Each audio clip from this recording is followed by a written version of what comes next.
Hello, everybody. Oops, I forgot to spotlight myself. I always forget something in this class. All right, here we go. It's Tuesday, and it's time for our favorite Genos 2 class. And I love teaching on this fabulous instrument. If you do not have one yet, please, please, please, this is something you will not regret getting. It is so much fun. So much fun. Today's song is Dust in the Wind. What do we know about Dust in the Wind? Well, 1978, that was a good year. By rock band Kansas, written by band member Kerry Livgren. Well, who was he? He was the guitarist, and he was actually just doing a finger pick, doing a finger exercise on his guitar. And somebody said, that sounds pretty good. Let's put some lyrics to it. So they wrote the song around that finger pick that he was doing, that just a finger exercise to keep himself in shape. It peaked at number 6 on the Billboard Hot 100. They didn't even want to put it on there. Oh, here comes Fred. Because they're a rock and roll band, and this is more of a power ballad. And they really thought, yeah, it's a good song, but it's not really our style. But it became their most well-known hit. So it's on their album Point of No Return, and it was the only single that ever reached the top 10. See, you just don't know. What's another song by Kansas? Well, The Point of No Return was one. Carry On Wayward Son, that was another one. Dust in the Wind is actually a Bible reference, and it's paraphrasing the book of Ecclesiastes, dust to ashes, dust to dust. So that's where this whole thing comes from. And it's a very pensive song about life, You know, what are we doing here? What are we doing here? And so it's thinking about death and taxes and, no, it's, I close my eyes only for a moment and the moment's gone. Boom, time goes so quickly. All my dreams pass before my eyes, a curiosity. Dust in the wind, ashes to ashes, dust to dust. All they are, dust in the wind. Same old song, just a drop of water in an endless sea. All we do crumbles to the ground, though we refuse to see. So, what's it all for? What are we living for? Dust in the wind. All we are is dust in the wind. And then there's a solo in there, and then it does the third verse. Don't hang on, nothing lasts forever but the earth and sky. It slips away, and all your money, this is the best phrase in the entire song. All your money won't another minute buy. So just think about what we're here for. Think about what the real reason is. It's not to go out and make money. So that's your positive thought for the day. All right. For those of you who know music and you got my violin insert, some of you have already had this with me in the Lowry. I've totally rewritten it, and it is musically incorrect. So I don't want anybody emailing me and saying you wrote this is not right. No, I play it the way you hear it. Don't play it. If I would have written it exactly the way it's supposed to be, musically, politically correct, it would be harder to read. Okay? Play it the way you know it. The notes here are right. So there's a couple of measures that don't really, they don't count out right. Don't worry about it. Now, this is optional. See that word? Optional, because you don't have to play it. But since it is the whole reason why the song was written in the first place, I thought, some of you are going to want to do the challenge of playing the guitar intro. And I'm going to show you exactly how to do this because it's a finger pattern. And I will tell you exactly which fingers to put where. And then all you have to do is practice it. And hopefully it'll come across pretty nicely. But if you don't want to do that, you just hit intro 1 and play. Okay? So road map is actually pretty easy. That's the first thing we should do. First, you're going to play your intro. That is preset 1. As you can see, there's a 1 with a triangle on it. The first verse is on preset 1. You go to the bottom of the first page, you have your first ending. Then you have your dots. And right there, where that G chord is, that's where you want to go to 2. So you want to put a 2 in a triangle right here at the bottom, at the end of the first ending. Where's it going back to? The beginning where the dots are. Well, now you're going to be on preset 2.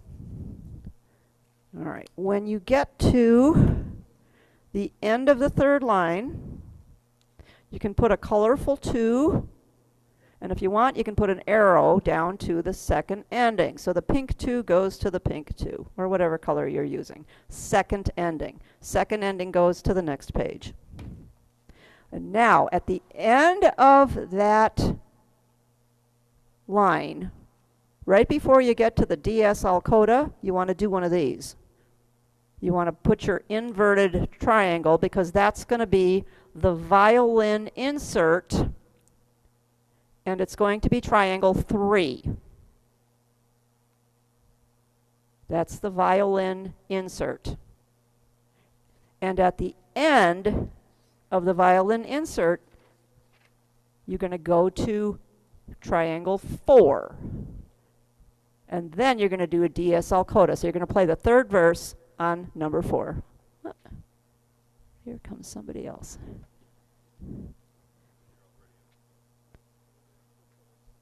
No, you play the insert on 3.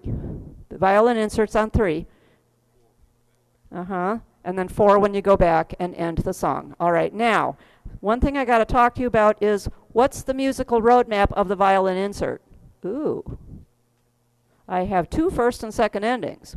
So you're going to play line 1, line 2. Now you have a first ending. At the end of the first ending, you have your repeat dots. Where are those going back to? The beginning. Now you're going to play line 1. The first measure of line 2, you're going to drop down to the second ending and keep going. Now you have another first ending. This first ending goes to here. You have dots. Where are they going back to? Here. So the second half of the song, the first half of the song gets played twice, and the second half of the song gets played twice. Second time you play this again, you go from here down to the second ending, go to triangle 4, and DS all coda. Okay, and then you go back to the silly sign. The silly sign is verse 3, and you're looking for the 2 coda. Where is that? Line 3, end of the first measure. 2 coda. Where is the coda? Page 2, beginning of the second line. I'm also going to be adding some extra notes, but we'll go through those at the end after I play it. All right, now, if I can do this with my arthritic fingers and my circulation problems, you guys can do this as well. As a matter of fact, it's actually good for them. This finger exercise is actually very good for them. Okay, are we ready? Here we go.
Thank you.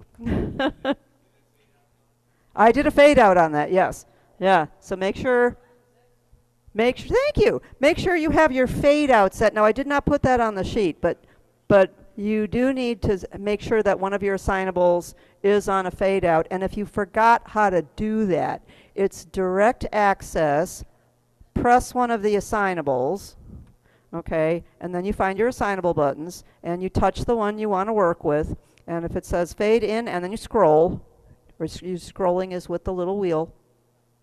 Fade in, I never do fade ins, so fade in is 0. Fade out time, you want to set that. I'm at 8.4. I'm just 8 seconds is good. Now the fade out hold time, I think that's kind of important because I have it set at 5. All that is once everything fades to 0, it's going to be 5 seconds before all the sound and the lights come back on. So you want to give it time to not be playing a chord, and the left not be, you want everything to be gone so that when the lights come back on, you don't get a whoosh of sound. Right, so you don't want to do that. So just fade out hold time. You can make it whatever you want. I've got it at 5. That works for me. All right, so that's how you set up your assignable. All right, direct access.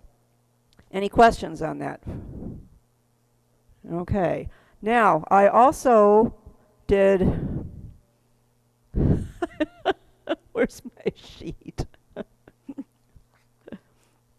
Setting up sounds. How did I choose sounds for this? That's one of the hardest things. Now, I usually have you start with your rhythm or your style. And believe me, I went through every style there was on this. I thought, how can I make this sound like just some guitars? But I did want to put some drums in there, even though there really aren't a lot in the original. I thought, you know what? Doesn't matter. It's our arrangement. We can do what we want. So I did pick the 70s 8-beat ballad, and I'm using the main variations to build on it. And I'm using the fabulous multipads. And I'm only using 3 multipads, but I'm using them from 3 different categories.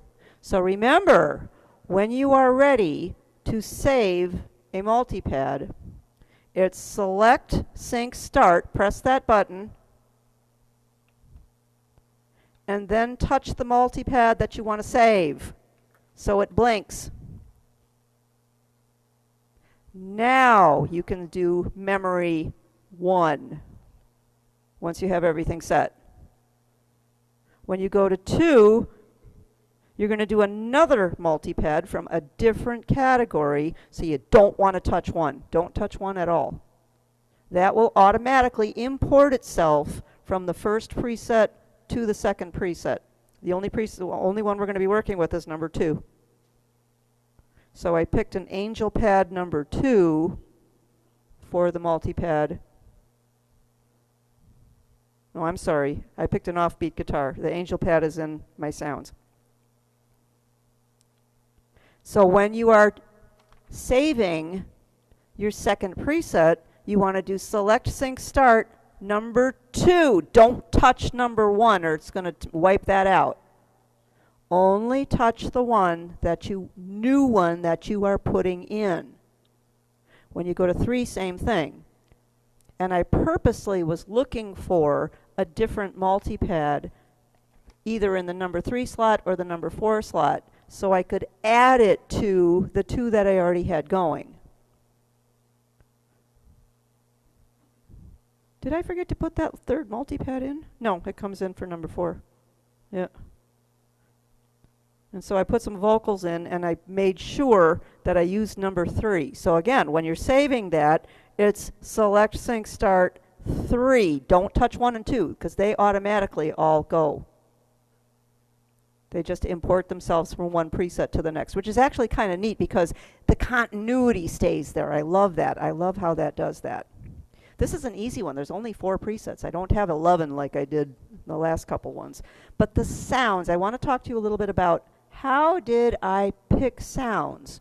Well, first of all, what sounds were you hearing? Mostly acoustic guitars, right? So I thought, well, I've got some in the background, but I should use acoustic guitars for the vocals too. Why? Because I can. All right. So I tried all kinds of different acoustic guitars. And when I found one, I would just put it in. Well, like number 3, it was classic nylon open. That was the one I actually started with, was when I had it in the third one. So if I just played with one guitar,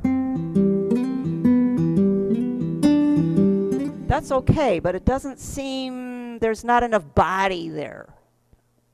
So an old Genos trick is to combine 2 like instruments, but just different enough that they combine to make a whole new instrument.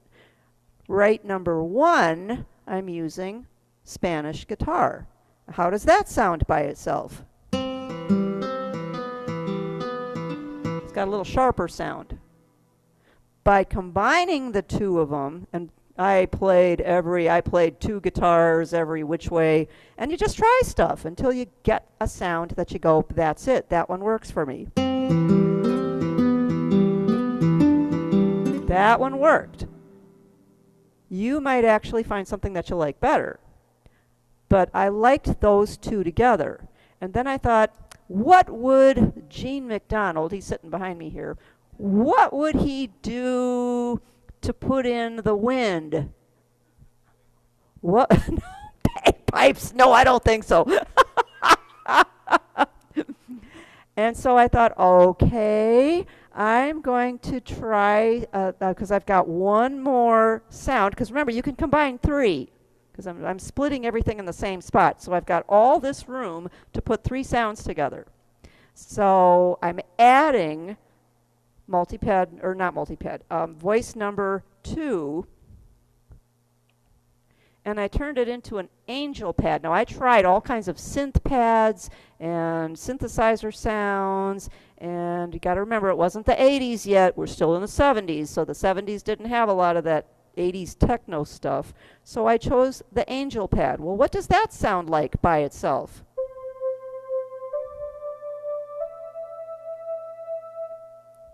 Sounds kind of like an angel. Good answer. And I kept the volume low for the second verse. So when it combined with the guitars, I also put on harmony. And I played around with 2 different harmonies. I'm doing one as a duet harmony, and then in another one I'm using a country harmony just to be a little bit different. What's the difference? The duet harmony is underneath. The country harmony goes on top. So when I've got those 3 sounds together, I kept the angel pad kind of low so you can hear that it's there, and it kind of just thickens it up a little bit, thickens the soup, and makes it a little bit nicer. When I went to 4, I'm skipping 3 for a minute. When I went to 4, I upped the angel pad, and that's where I changed it to the country harmony. Now again, how do you get to harmonies? Direct access, harmony. Then you can scroll to your different pages and find the harmonies that you like. So now I have those same 3 sounds, my 2 guitars and my angel pad, but my angel pad is louder, higher in the mix. And that's the one, because that's going to pierce through at the end. And I did add some extra notes.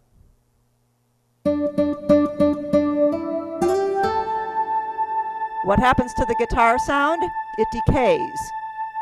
The angel pad is what stays.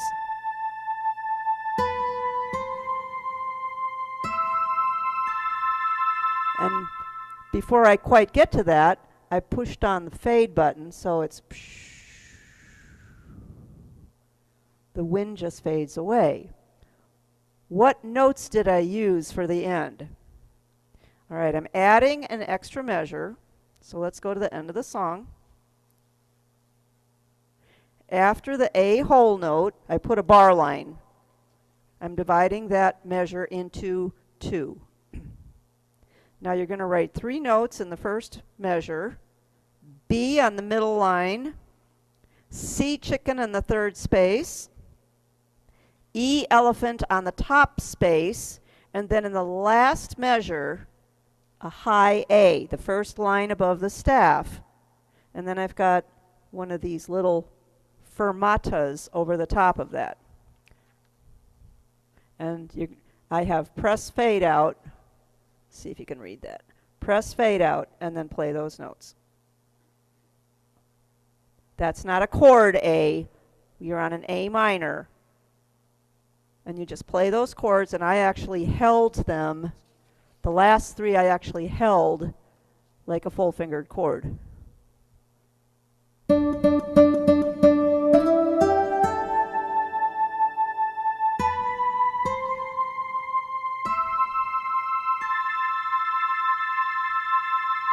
And then your fade out takes that away. And I thought that was just a neat way to end the song. Okay, I also added notes. I have not gotten to the violin insert yet. We're going to skip that for now. To the coda, because now you got two voices going on at once. You've got, and that's fine, but what are the other singers doing? They're coming up with a counter melody, like an echo.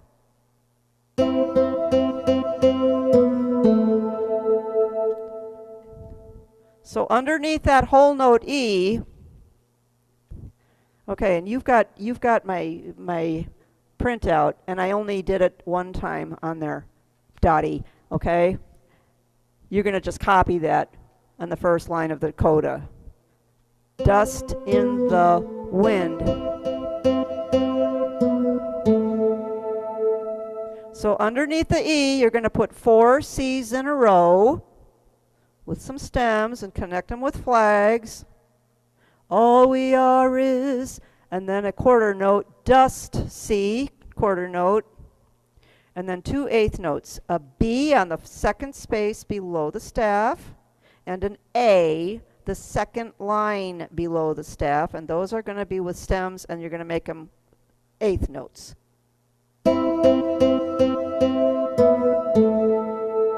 And you can actually play another A in the first beat of the next measure. The first beat of the next measure, you've also got to bring in the main singer again, so it overlaps. So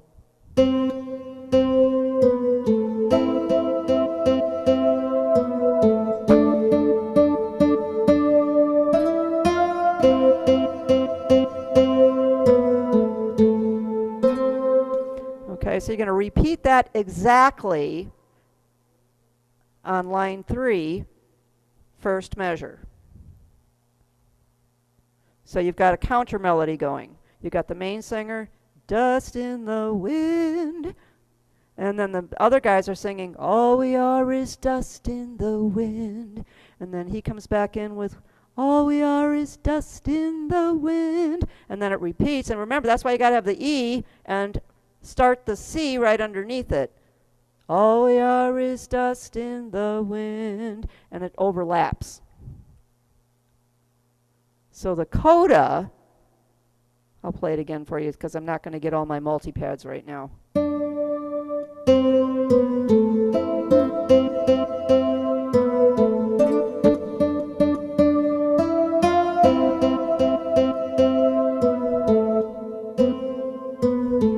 Don't do it on this one because you want to have that little bit of space before the last phrase. Press your fade out.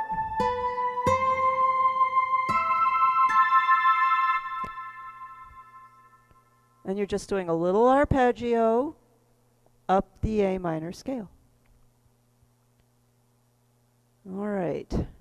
Now I also changed some notes. I know I'm working kind of backwards.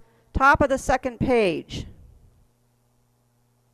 All we are dust in the, all we are is dust in the wind.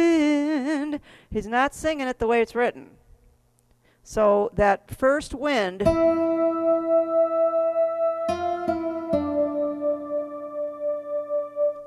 so that's basically a whole note. And then you can add an F in front of the E in the next measure, because you're going going to just play F, E, D.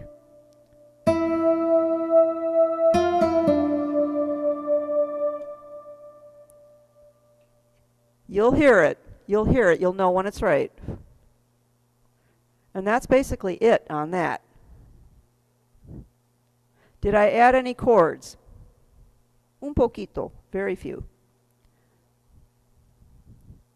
All right, let's go to first page, top line. The last chord is a D minor. You may make it a D minor 7 or not. Next line, the A minor is good for 4 counts. I'm sorry, 3 counts. Beat 4, make it a G on beat 4. Yep. Half of the rest. Beat 4, second line, first measure. You're adding a G on beat 4. Third line, third measure. You have an A minor. Beat 3, you can make it an A minor 7.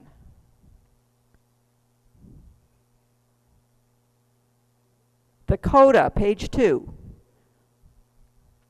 Line 2, first line of the coda. Second measure, the A minor is good for 2 counts. Beat 3, make it an A minor 7. And you've got a guitar in the left-hand sound. So, whoops, not there, I don't.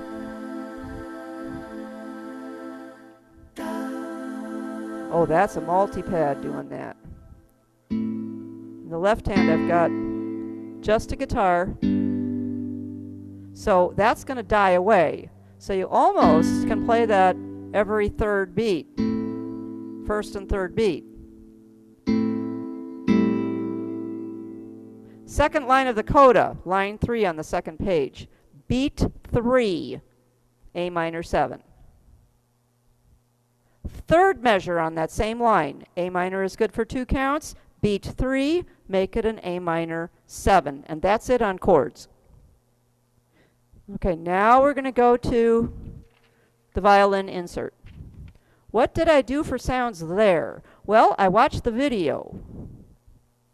He did not have just one violin player playing. He had 2. So again, I'm using 2 kind of like sounds to give me that style of just having 2 sounds together. And I'm using a jazz violin and orchestral cello. Those 2 to me sounded pretty good together. If I just play the violin, it sounds like this. But the problem is he's holding this note while this hand is doing something else. If I play just the cello, whoops, sorry.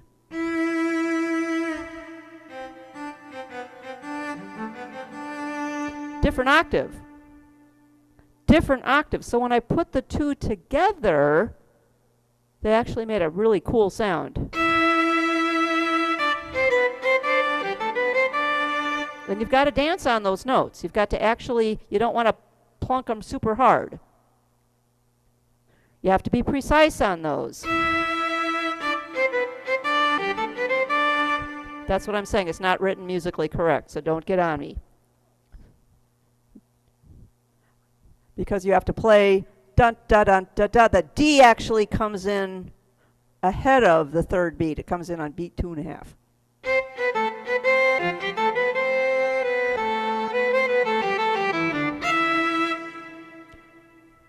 But it sounds really good with, to me anyway, with the 2 octaves. I thought that's made it sound nice and full, and it worked for me. And the multi-pads, the 2 that I had already had on, they just stayed right where they were. Right where they were. And again, your levels, you got to watch your levels. Is something overpowering something else? You're in total control of that. And play around with it, because guess what? If you save it and you didn't like it the next time, play around with it and resave it. Not a big deal. Not a big deal. Questions about the violin insert? Okay, let's talk a little bit about the optional intro. First of all, did you like it? Okay. This, when you hear this, you know what song it is right off the bat. That is how the song was even written. Was the guy was sitting down just doing a guitar pick and just practicing stuff. And guitar players do that all the time. They just riff on stuff. They think of new riffs, and pretty soon somebody comes along and says, oh, there's a song right there. This is actually two different lines of, again, counter melodies. Okay? The ones with the stems going up are going to be the top counter melody. And you play it the way you know it. Don't worry too much. I copied this out of a book, so I knew exactly how to make it. So like I said, I was running out of time. All right, you are going to start with finger 4 on the C. C is 4, B is 3, and D is 5. And the entire top line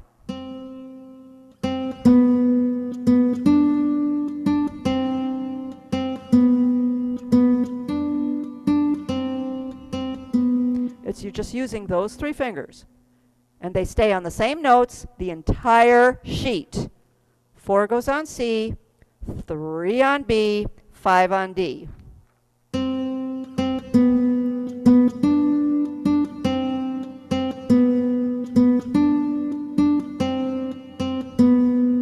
right. The ones with the stems going down, that's for these 2 fingers, 1 and 2.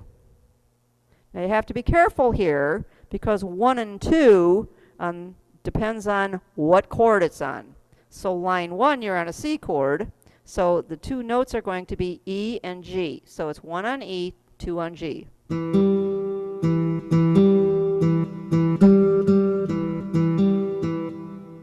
then when you get to the second line, you're on an A minor chord. Don't go 1 and 3 because you need 3 for the B note. Your 3's already taken up, so you got to do 1 and 2 again. So you're going to do E and A.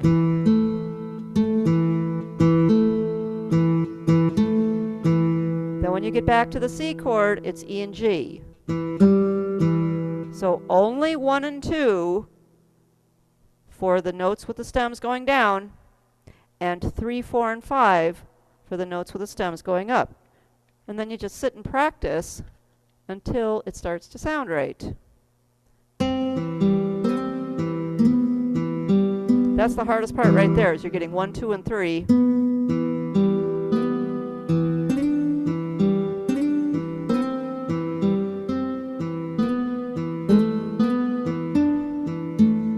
And it's actually easier to go faster.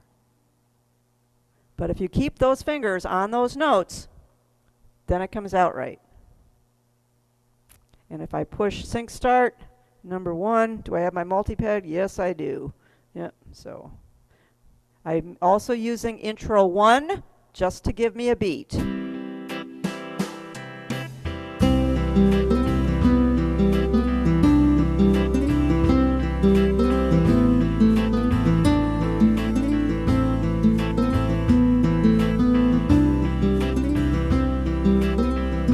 On and on. Okay. How did I get to that? Just the same way Mr. Livgren did when he was doing it on his guitar. Just over and over and over until your fingers remember what they did. It's a great finger exercise. But the minute you hear that, everybody in the audience knows that what song you're playing. Yep. Okay. So that's basically it. That's the whole thing. It's only 4 presets, but your work is going to be getting your finger exercises, because the song itself is easy peasy.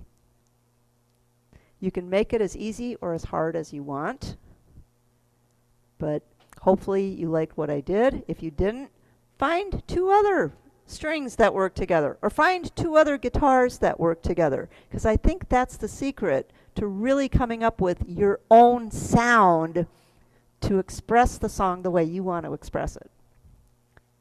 Any questions? No questions behind me? Can I play it again? Yes, I can. Yes, Dottie's got a question. Mm-hmm. Uh-huh. Back to the beginning of the insert.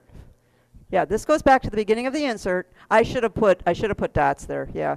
You're not going back anywhere you're going back to the beginning of the violin insert. So, if you want to make your colors, the colors would be at the end of line 2, the beginning of line 1. Mhm. You're welcome. Okay, can I play this again? They're starting to be owie. But that's okay. I will play it again because I love, love, love this song. I think it's a great song. So I'm going to go back to Dust in the Wind. I'm going to touch it. I'm going to touch my foot pedal so I have my foot pedal going.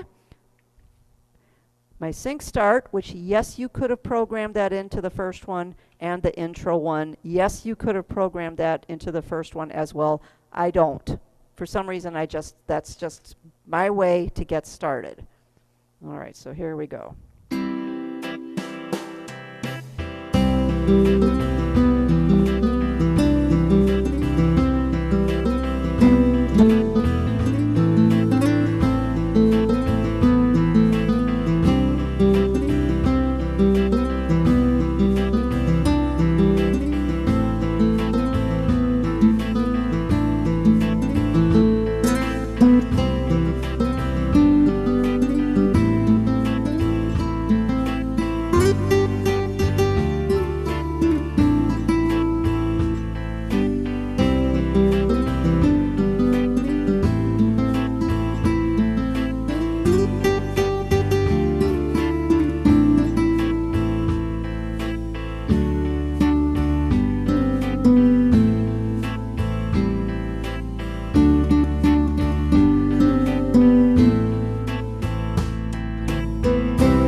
Yay! Easier one to set up, but harder to get the handouts. But fun. They're fun to work on. They're fun to play. Not quite sure what we're going to do 2 weeks from today, but it'll come to me. Whoop, what happened? Whoop, something got in front of me here. All right, you guys. Any questions? Email me 5028 at fletchermusic.com. Thank you so much for coming. Stuart, thanks for getting up at 5 o'clock in the morning. Okay. And I will see you all next time. You guys are awesome. Thank you. Thank you.